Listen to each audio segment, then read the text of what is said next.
انتہائے عشق ناول بہت ہی رومانٹک اور ایموشنل ناول ہے۔ ناظرین اپنے کمنٹس اور لائک کا اظہار ضرور کیجیے تاکہ ہماری حوصلہ افزائی ہو سکے۔ تو چلتے ہیں پارٹ نمبر 14 کی طرف۔ ایک شہزادی ہے سرد مزاج کہانی میں، ایک شہزادہ ہے جو دل سے اس پہ مرتا ہے۔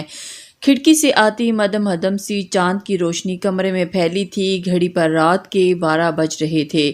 کمرے میں مکمل سکوت چھایا تھا۔ وہ بیڈ پر لیٹی اداسی سے چھت کو گور رہی تھی۔ چہرے پر آتی لٹ کو اس نے ہاتھ بڑھا کر کان کے پیچھے کیا تو تبھی نظر اس کے ہاتھ میں پہنی ڈائمنڈ رنگ پر پڑی تھی۔ وہ کتنے ہی پل ہاتھ سامنے کیے اسے دیکھتے گئی، اور اتنے دنوں سے وہ اسے چھپا چھپا کر تھک گئی تھی۔ یوں نہیں جاتی تو اتار کر بیگ میں ڈال دیتی، اور پھر وہ شخص اگر فون کرتا تو رنگ کا پوچھ لیتا تو وہ جلدی سے پہن لیتی تھی۔ جانے اس شخص کا دل کیسا ڈر رہا تھا اور ڈر کے بیٹھ گیا تھا کہ وہ اس کے کہے الفاظ بھول نہیں پاتی تھی۔ وہ نہ چاہتے ہوئے بھی اس کی بات مان لیتی، کیونکہ اسے ہر وقت ڈر سا لگا رہتا کہ وہ سب کو سچ نہ بتا دے، کہیں وہ اسے اپنے ساتھ نہ لے جائے۔ اگر کبھی ایسا ہوا تو کیا کر پائے گی؟ اس نے مٹھی پینچھ کر ہاتھ نیچے کیا اور اداس نظریں ایک نقطے پر ٹکی تھیں۔ وقت آگے ہی آگے بڑھتا جا رہا تھا اور کوئی رستہ دکھائی نہیں دے رہا تھا۔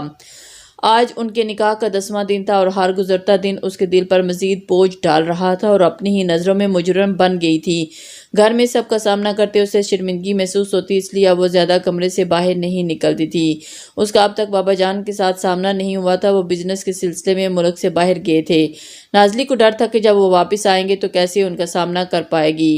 اس کے پاس تو کوئی اپنا نہ تھا جس کے کندھے پر سر رکھ کر وہ اپنا دکھ سناتی، آنسو بہاتی۔ بس ایک آنی تھی، پر وہ بھی میلوں کے فاصلے پر تھی۔ ان کی آنکھوں سے آنسو نکل کر بالوں میں جذب ہوئے۔ اسے زنیرہ کی یاد آئی تو وہ دل میں کا درد آہستہ آہستہ بڑھنے لگا کہ کاش وہ اس کے پاس ہوتی تو اس کی آنکھوں ان کی گود میں سر رکھ کر اپنا دکھ انہیں سناتی، اپنے دل کا بوجھ ہلکا کر سکتی۔ پر قسمت نے اس کو ماں کے وقت چھینا ہے جب وہ خود کو سنبھالنا بھی نہیں جانتی تھی۔ وہ سوچوں میں گم تھی جب موبائل کے رنگ ہونے پر بری طرح چونکی۔ کمرے کی خاموشی میں موبائل کی ٹون نے ایک دم ہلچل مچا دی تھی۔ اس نے جلدی سے اٹھ کر سائڈ ٹیبل سے موبائل فون اٹھا کر سائلنٹ پر کیا، پھر خاموشی سے اسکرین کو گھورنے لگی جس پر اس شخص کا نمبر دیکھ کر اس کا دل کیا کہ وہ موبائل اٹھا کر دیوار پر دے مارے، پر ایسا کرنے سے مسئلے کا حل نکلنے والا نہ تھا۔ وہ جن کی طرح اس سے چمٹ گیا تھا جسے کوئی تعویذ اس سے دور نہیں کر سکتا تھا۔ اس دن کے بعد جب اس نے کال نہ اٹھانے پر گھر پر چلا آیا تھا، تب سے نازلی کو نہ چاہتے ہوئے بھی اس کی کال اٹھانی پڑتی تھی۔ کوئی دوسرا چارہ نہ بھی تھا۔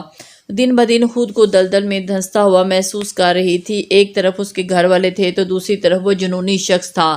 جانے اس رشتے کا کیا انجام ہونے والا تھا، یہ سوچ کر اس کے جسم سے جان نکال دیتی تھی۔ اس نے آہ بھر کر موبائل کو دیکھا اور پھر کال پک کی۔ کہاں تھی؟ کال اٹھاتے ہی دوسری طرف سے پوچھا گیا۔ یہی ہوں، اس نے مدھم آواز میں کہا۔ کیسی ہو؟ لہجے میں بلا کی محبت تھی۔ ٹھیک، نازلی نے مختصر جواب دیا۔ اداس ہو؟ اس کے لہجے سے وہ پہچان گیا تھا۔ نہیں، وہ بیزاری سے بولی۔ تم اداس ہو؟ اس نے اپنے الفاظ پر زور دیا، پھر بولا، میں ابھی تم سے ملنے آ رہا ہوں۔ نہیں پلیز، میں اداس نہیں ہوں، وہ جھٹ سے بولی کہ کہیں وہ اس وقت اس پر سوار نہ ہو جائے۔ پھر ہنس کر دکھاؤ، میں اپنی پیاری سی بیوی کو اداس نہیں دیکھ سکتا۔ وہ مسکراہٹ دبا کر بولا۔ ناظرین نے تب کر اپنے سر پر ہاتھ مارا۔ چلو ہنس بھی دو، اس نے اصرار کیا گیا۔ ہا ہا ہا، بس لیا اب آپ نے؟ وہ غصے سے جھنجھلا کر بولی تو دوسری طرف سے ہاشم کہکا لگا کر ہنسنے لگا۔ ہاؤ سویٹ، اداس مت ہوا کرو، تمہاری اداسی مجھ سے برداشت نہیں ہوتی۔ اداس ہونے کے بجائے غصہ کر دیا کرو، وہ مسز برداشت کر لوں گا۔ اس کی مسکراہتی آواز پر نازلی تپ گئی۔ انہوں نے جھوٹا آدمی کہتا ہے اداس نہیں دیکھ سکتا، جبکہ خود ہی میری اداسی کو سب سے بڑی وجہ ہے۔ متب کر زیر لب بڑبڑائی۔ محبت کا اظہار اونچی آواز میں کیا کرتے ہیں؟ وہ بات سمجھ کر جان بوجھ کر شرارت سے بولا تھا۔ وہ اس وقت اسٹڈی میں کرسی پر بیٹھا تھا۔ لہجہ بتا رہا تھا کہ نازلی کو تنگ کرنے میں اسے بہت لطف محسوس ہو رہا تھا۔ میں کوئی محبت شب کا اظہار نہیں کر رہی، اس نے چبا کر موبائل کان سے دور کرتے ہوئے اسپیکر کے پاس منہ کر کہا۔ دل خوش فہم کو اپنی مرضی کے مطابق سوچنے دو مسز ہاشم۔ دوسری طرف سے وہ مسکرا کر مدھم آواز میں بولا۔ پاگل آدمی، وہ بڑبڑائی۔ اس کی بات سن کر ہاشم کہکا لگا کر کرسی پر نیم دراز ہوا۔ اس آدمی کو پاگل بھی تو تم نہیں کیا ہے، دلکشی سے کہا گیا۔ ہر بات کا الزام مجھ پر ڈالنا ضروری ہے؟ نازلی نے منہ بنا کر بولی، اور الزام مجرم پر ہی ڈالا جاتا ہے، اس نے پرسکون انداز میں جواب دیا۔ تو آپ اس مجرم کو قید کروا دیں کیونکہ آپ کی نظر میں تو سب سے بڑی مجرم میں ہی ہوں، اور آپ سے سب سے بڑا معصومانہ۔ نازلی غصے سے ایک ہی سانس میں بولتی چلی گئی، مسز آپ کو اپنی حراست میں ہم پہلے ہی لے چکے ہیں، بس اب بہت جلد آپ کو اپنی محبت کے حصار میں بھی قید کرنا ہے، پھر آپ کے پاس اس حصار کو توڑ کر بھاگنے کا کوئی راستہ نہیں ہوگا قیدی صاحبہ، پھر آپ کو ہمیشہ اس معصوم شخص کے ساتھ رہنا پڑے گا، یہ بات یاد رکھیے گا۔ وہ مدھم مسکراہٹ کے ساتھ سرگوشی میں بولا تھا۔ اپنی بات کا اس کا الٹا جواب سن کر نازلی جلے دل کے ساتھ ٹھنڈی آب بھر کر رہ گئی تھی۔ اس شاطر آدمی سے کوئی بھی بات کرنا فضول تھا، وہ ہر بات کو اپنی مرضی کے مطابق موڑ لینے کا فن خوب جانتا تھا۔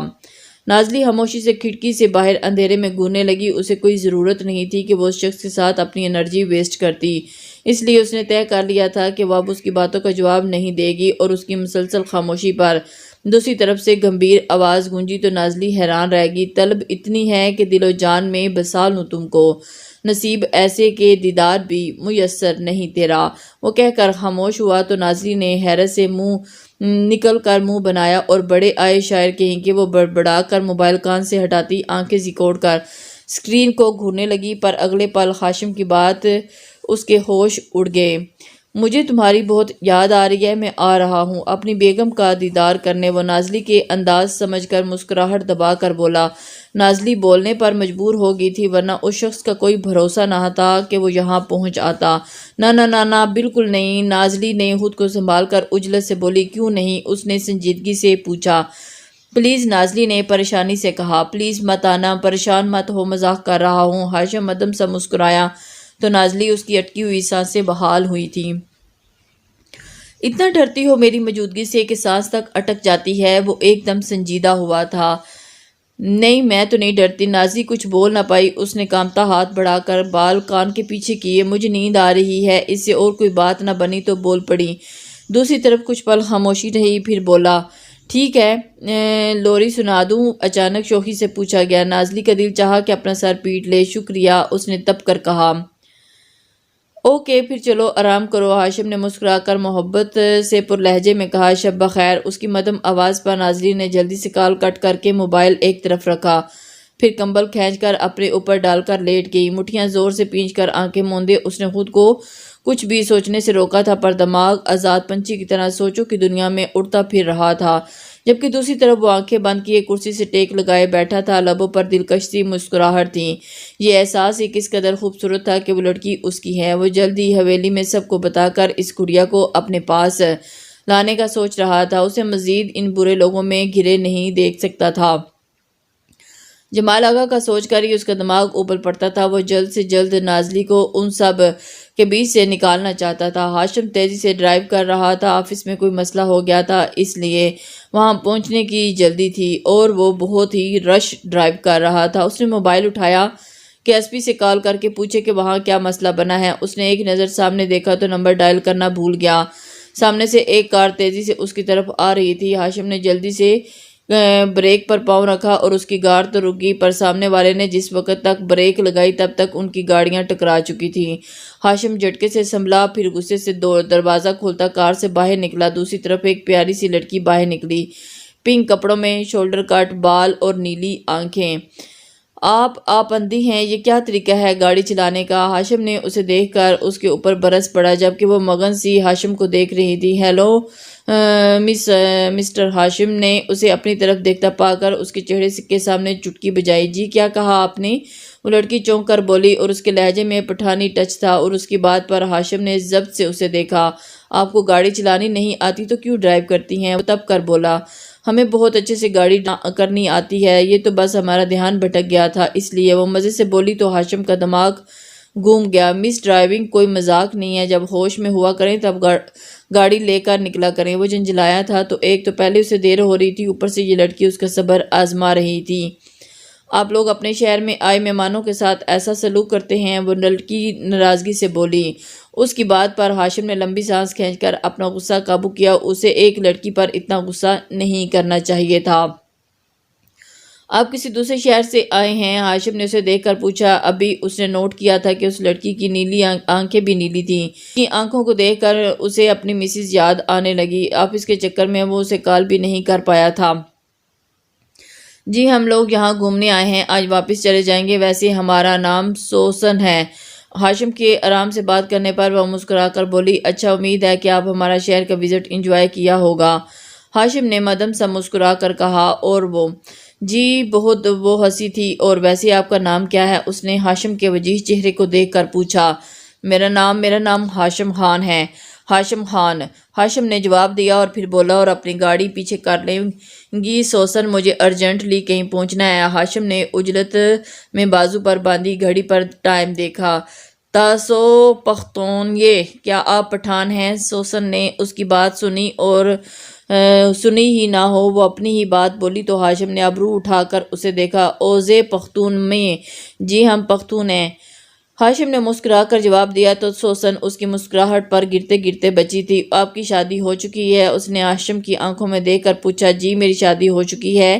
وہ دلکش انداز میں مسکرایا اور آنکھوں کے سامنے نازلی کا سراپا لہرایا تھا، جبکہ اس کی شادی کا سن کر سوسن کا دل ٹوٹ گیا۔ آہا کتنا ہینڈسم بندہ ہے، وہ زیر لب بڑبڑائی۔ ہاشم نے اس کی بات سن کر لبوں پر مسکراہٹ روکی۔ وہ جانتا تھا میڈم کے دل میں کیا چل رہا تھا۔ وہ لڑکیوں کے اس انداز کا عادی تھا، پر اسے تو کسی کی طلب نہ تھی۔ اسے جو کون سی لڑکی چاہیے تھی وہ اسے مل گئی تھی۔ نائس ٹو میٹ یو سوسن، ہاشم نے نرمی سے اس کی طرف ہاتھ بڑھایا۔ سوسن اس کا ہاتھ تھام کر مسکرائی تھی۔ Nice to meet you mister Hashim Khan, وہ نرمی سے بولی۔ ہاشم نے مسکرا کر سر کو ہم دیا، اور آپ کی بیوی بہت لکی ہے جنہیں آپ ملے ہیں۔ سوسن نے ہنس کر کہا، تو وہ تو ہے۔ ہاشم زیر لب مسکرایا اور آنکھوں کے سامنے نازلی کا غصہ غلابی ہوتا چہرہ لہرانے لگا۔ اس نے سر جھٹک کر سوسن کو دیکھا۔ اب آپ گاڑی ہٹا دیں گی؟ اس نے کار کی طرف اشارہ کیا۔ جی وہ ہڑبڑا کر بولی۔ ہاشم پلٹ کر اپنی گاڑی کی طرف بڑھا۔ سوسن نے کار پیچھے کی تو ہاشم نے بھی اپنی کار آگے بڑھا کر روکی اور پھر ونڈو کے نیچے کر کے اللہ حافظ بول کر کار زن سے آگے بڑھا دی۔ سوسن کے چہرے پر مسکراہٹ چمک اٹھی۔ اف کیا شخص تھا، مسکرا کر کہتے گانا گنگناتے اس نے کار آگے بڑھا دی۔ ہاشم اسے اچھا لگا تھا، پر وہ اپنی منزل پا چکا تھا۔ اس کے لیے اچھی زندگی کی دعا کرتی کہ وہ لڑکی مگن سی اپنے شہر کی طرف بڑھنے لگی۔ نازلی آج خوش تھی، وجہ ایک تو یہ کہ وہ دو دنوں سے ہاشم کی کال نہیں آئی تھی، دوسری یہ کہ آنی لوگ ایک ہفتے میں واپس آ رہے تھے۔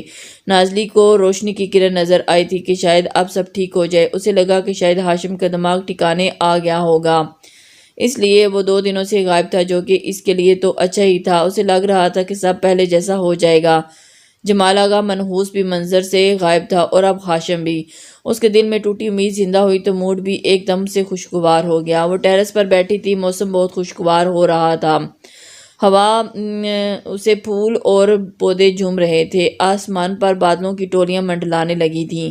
اس نے مسکرا کر آسمان کی طرف دیکھا، جانے کیوں آج دل ہوا کے سنگ سنگ اڑنا چاہتا تھا۔ اس کی نظر اپنے ہاتھ پر پڑی تو اس نے جھٹ سے رنگ اتار کر ٹیبل پر رکھی۔ آج وہ کوئی بھی ایسی چیز نہیں دیکھنا چاہتی تھی جو اسے پھر سے اندھیروں میں دھکیل دیتی۔ وہ کرسی سے اٹھ کر پھولوں کی طرف بڑھی اور پھر ذرا سا جھک کر گلاب کی خوشبو کو اپنی سانسوں میں اتارا تو ایک دم لبوں پر مسکراہٹ پھیلی۔ نازلی باجی، پیچھے سے نوری کی آواز آئی تو نازلی نے پلٹ کر اسے دیکھا۔ کافی، نازلی اس کے ہاتھ میں کپ دیکھ کر مسکرائی اور اس کا کافی پینے کا دل کر رہا تھا، اور نوری میڈم اپنی باجی کے دل کی بات جان کر کافی کے ساتھ حاضر ہوگی۔ ہاں جی، نوری نے مسکرا کر کپ اس کی طرف بڑھایا۔ نازلی نے ہاتھ بڑھا کر ہوا سے اڑتے بال پیچھے کیے اور پھر دوسرے ہاتھ سے کافی کو تھاما۔ نازلی باجی، یہ انگوٹھی آپ کی ہے؟ نوری ٹیبل سے رنگ اٹھا کر غور سے دیکھنے لگی۔ نازلی نے کافی پیتے ہوئے خاموشی سے سر ہلایا۔ کتنی پیاری ہے نوری، اسے دیکھ کر خوشی سے بولی تو ہاں اچھا، نازلی نے بیزاری سے کہا، اچھی ہے، یہاں کیوں رکھی ہے، پہنے نہ اسے؟ نوری اسے پوچھ رہی تھی۔ بعد میں پہنوں گی نوری، ابھی اسے تم میرے کمرے میں رکھ آؤ، نازلی نے جلدی سے کہا۔ نوری سر ہلاتی پلٹ کر چلی گئی اور نازلی نے کافی پی کر کپ ٹیبل پر رکھا۔ تبھی بادل گرجے اور ایک دم سے بارش شروع ہوگی۔ اس نے سر اٹھا کر آسمان کی طرف دیکھا، ننھی بارش کی بوندیں اس کے چہرے پر گرنے لگیں۔ ہاتھ پھیلا کر مسکراتی وہیں بارش میں کھڑی بھیگتی رہی۔ نوری واپس آئی تو نازلی کو دیکھ کر جلدی سے بول پڑی، ارے باجی یہاں آ جائیں، نازلی باجی بارش میں بھیگنے سے بیمار ہو جائیں گی۔ وہ فکر مند سی ہو گئیں۔ کچھ نہیں ہوتا، تم بھی آؤ نا نوری، بہت مزہ آ رہا ہے۔ نازلی مسکرا کر اس کی طرف بڑھی۔ نا جی نا، سردیوں کی بارش ہے، مجھے بھیگ کر اماں سے مار نہیں کھانی۔ نوری جلدی سے نا میں ہاتھ ہلاتی وہاں سے بھاگی تھی، تبھی نازلی اس کے انداز پر کھلکھلا کر ہنسی۔ بارش کے برسنے کی آواز اور اس کی ہلکی سی کھنک میں فضا میں سر بکھار دیے تھے۔ وہ کافی دیر بارش میں کھڑی رہی اور پھر مسکرا کر بال جھاڑتی اپنے کمرے کی طرف بڑھی، اس امید کے ساتھ کہ اب اس کی زندگی میں سب کچھ پہلے جیسا ہو جائے گا، پر وہ نہیں جانتی تھی کہ کل کا دن اس کی زندگی میں عذاب لے کر آنے والا تھا۔